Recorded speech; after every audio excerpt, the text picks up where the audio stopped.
Aquí debería estar, ¿ok? Y ya, 1, 2, 3, vamos, ¿ya? El hueso esfenoides es un hueso impar que se encuentra en la base del cráneo, inmediatamente por detrás del etmoides, por delante del occipital, por dentro de los dos temporales. Este hueso tiene un cuerpo que es cúbico, tiene una cara superior, una cara anterior, una cara inferior, una cara posterior y dos caras laterales. Este hueso en su cara superior presenta una porción plana llamada yugo esfenoidal. Este es el yugo esfenoidal. Hacia adelante una proyección que debería haber aquí, que es el proceso etmoidal del esfenoides. Hacia atrás un límite, una línea, el limbo esfenoidal. Por detrás del limbo esfenoidal presenta un surco, el surco prequiasmático, que a ambos lados desemboca en los conductos ópticos. Por detrás de esto aparece un tubérculo, el tubérculo hipofisiario, el tubérculo de la silla, que presenta un pequeño surco por debajo, cóncavo hacia arriba, un pequeño surco, el surco intercavernoso. Por detrás de eso aparece el fondo de la silla. Entre el fondo de la silla y el surco, una pequeña cresta, una cresta sinostósica, que termina en unas salientes, esta de acá, que es la apófisis clinoides media. Esto resulta de la unión del basipress esfenoides con el basipost esfenoides, pero no importa que me digan eso en la presentación. Por detrás del fondo de la silla aparece el dorso de la silla o lámina cuadrilátera, que tiene una cara anterior, una cara posterior, un borde superior y dos bordes laterales con dos muescas, dos escotaduras, una superior y otra inferior. La inferior corresponde al seno cavernoso o carotídeo y la superior al paso del nervio abducens, ¿ya? Abducens, digo oculomotor, perdón, abducens he dicho, no está aquí. Oculomotor, listo, no tenemos más nada en la cara superior. La cara anterior es mucho más sencilla. La cara anterior presenta una cresta, la cresta esfenoidal. A los lados unos canales en el que aparecen unos orificios, los hiatos de los senos esfenoidales, ¿ya? Por los lados de esto, en esta pequeña superficie de acá, unas pequeñas carillas, anfractuosas, con cavidades, hemiceldillas que se articulan con la cara posterior de los laberintos etmoidales. No tiene más nada. La cara inferior es aún más sencilla.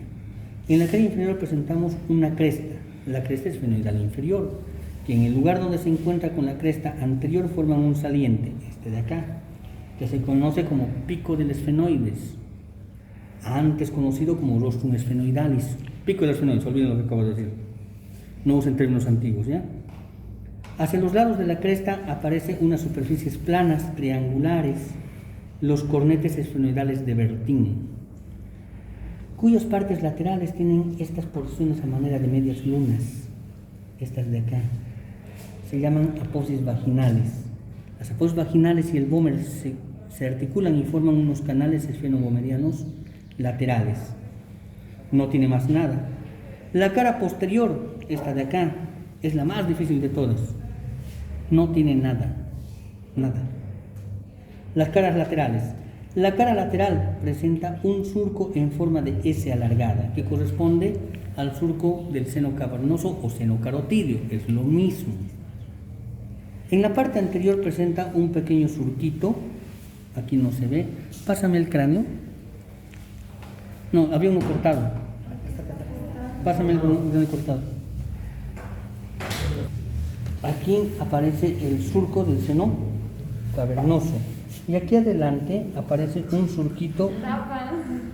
No importa, aparece un surquito, les van a pasar aparece un surquito y un tubérculo que se llama subóptico, ya ahora se van a ese paso, que se llama subóptico. Insertar la polea de reflexión del músculo oblicuo, de los músculos extrínsecos del ojo. Ahí se inserta todo un anillo tendinoso de los músculos extrínsecos del ojo, aquí, en la hendidura. No tiene nada más. Hemos acabado el cuerpo. Vamos a ver las alas. Tiene unas alas menores, unas alas mayores y unas pterigoides. Vamos a empezar con las alas menores, ¿ya? Las alas menores tienen forma triangular, con un borde anterior que se articula con el frontal, una cara superior y una cara inferior que forma parte del techo orbitario y del labio superior y de la fisura orbitaria superior. Tiene dos raíces, una superior y otra inferior. La unión de las dos raíces forma un conducto, el conducto óptico. Por el conducto óptico pasa el nervio óptico y la arteria oftálmica. El ala menor tiene una prolongación posterior, ¿la ven? Una prolongación posterior, esta de aquí, ¿la ves? Se llama apófisis clinoides anterior. Esa es la apófisis clinoides anterior. Ya tenemos la anterior, la media, ¿cierto? La lámina cuadrilátera o dorso de la silla tiene en la unión del borde superior y el borde lateral a la apófisis clinoides posterior. No tenemos nada más en el ala menor. Vamos a ver el ala mayor. El ala mayor tiene dos caras, una cara cóncava endocraniana y una cara irregularmente convexa exocraniana. Un borde lateral y un borde medial. La cara cóncava endocraniana presenta impresiones digitales, a veces surcos de la arteria meningia media, y además presenta tres orificios. Uno, este de acá, el de adelante, se llama agujero redondo. Por el agujero redondo pasa el nervio maxilar, ramo del trigémino, quinto par craneano. Además una venita emisaria. Hacia atrás pasa el agujero oval, aparece el agujero oval. Por el agujero oval pasa el nervio mandibular, también ramo del trigémino, ¿no? Una venita emisaria, un nervio recurrente. Por detrás del agujero oval aparece otro agujero, el agujero espinoso, porque está al nivel de esta espina de aquí, el agujero espinoso. Por este agujero espinoso está entrando la arteria meningia media y el nervio petroso menor o innominal, ¿no? La arteria meningia media. La arteria meningia media es rama de la arteria maxilar, ramo terminal de la carótida externa. Listo, no tenemos nada más aquí. Vamos a ver la cara exocraniana. Su cara exocraniana hemos dicho que es irregularmente convexa. Presenta esta saliente manera de cresta de aquí, que la divide en dos partes, una medial y otra lateral, ¿no ves? Esta cresta se llama cresta o borde cigomático. Se va a articular con el hueso cigomático, qué fácil es anatomía, ¿no? Y así ha dividido en dos partes. Esta cara medial que forma parte de la órbita y esta lateral que es temporocigomática. La que forma parte de la órbita se va a llamar cara orbitaria, porque así es de fácil medicina. Tiene tres bordes, uno anterior que es el borde cigomático, un borde superior que es el labio inferior de la fisura orbitaria superior, que ya lo habíamos visto, ¿no? Y un borde inferior que es el labio superior de la fisura orbitaria inferior. No tiene nada más. Facilito. La cara temporocigomática tiene una porción temporal y otra cigomática, divididas por esta cresta, que se va a llamar subtemporal, y que termina en esta pequeña espina de acá, llamada subtemporal también. En la porción temporal se va a insertar el músculo temporal, así de fácil. En la porción cigomática se va a insertar el músculo pterigoideo lateral. Esta porción tiene una prolongación posterior aquí, que termina como una espina. Es la espina del esfenoides. En la espina del esfenoides se va a insertar un ligamento, el ligamento que va a la mandíbula, el esfenomandibular. No hay más nada. Hacia abajo tenemos a las apófisis, bordes, me faltan bordes, perdón. Tiene un borde lateral y un borde medial. El borde medial tiene tres partes, uno anterior que es libre, uno medial que es adherente y uno posterior que es libre. El anterior ya lo conocemos, el labio inferior, la fisura orbitaria superior. El medial ya lo conocemos, es la cara lateral del cuerpo del esfenoides. El posterior presenta esta pequeña saliente de aquí, que está chiquita, es más grande, parece una lengüita, se llama língula del esfenoides, que va a dividir esto cuando se articule con el temporal, con el peñasco del temporal, un agujero rasgado, con una porción arterial y una porción nerviosa. Nada más tiene. Fácil, ¿no? Bueno, ahora sí. Borde lateral. El borde lateral tiene dos porciones, una superior en forma de triángulo. ¿Han visto este triángulo de aquí? un triángulo rugoso, que se articula con la superficie idéntica que tenía el frontal. ¿Se acuerdan que una superficie triangular esfenoidal? Pues esta tiene una superficie frontal, que se articula, ¿no? Ahí está. Y por último tiene una porción dentada, cóncava, que se articula con el temporal, con la escama del temporal. Se acabó ala mayor. Vamos a las pterigoides. Las pterigoides son estas dos de aquí.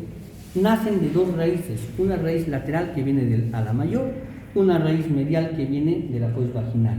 Las dos se unen y dejan un espacio, este de acá, este de ahí, un conducto en la pterigoides.